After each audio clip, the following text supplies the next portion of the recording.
Así as cousas, mañá, quentísima, a Comisión de Urbanismo. Non será como o tempo, que será bastante máis frío mañá. Pero en todo caso, mañá terán vostedes máis información e seguramente valoracións. Iso sí, o que non cabe a menor dúbida é de que agora entramos en unha etapa quente.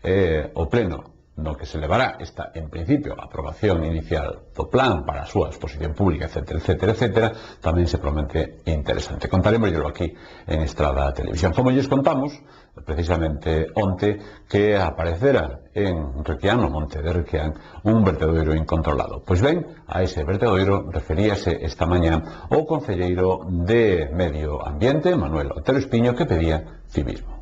Lamentablemente se siguen a producir, a pesar das medidas que está a adoptar este Concello para erradicalos plenamente.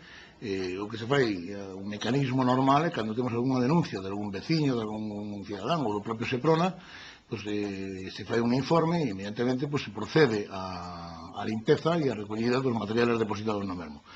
En calquera caso, reiterarlle aos cidadáns estradenses e a todos aqueles desaprensivos que fan uso deste fraudulento e deste procedimento ilegal e, ademais, penalizado e con graves sancións que poden superar os 6.000 euros por verter produtos no monte ou nos regatos, pois dicirlle que fagan uso das instalacións das que dispón este Concello. Neste Concello temos un servicio gratuito que é o depósito no punto limpo dos materiales de desfeito, voluminosos, electrodomésticos e todo tipo de refugallos, non digamos, de materia orgánica ou de plásticos, que poden depositarse no punto limpo os xoves, venres e sábado ademais todo o día, e en calquera caso tamén o Concello ten uns mecanismos suficientes e básicos para dar resposta a todos os cidadáns. Calquera veciño da estrada que teña electrodomésticos para tirar, pois non ten máis que chamar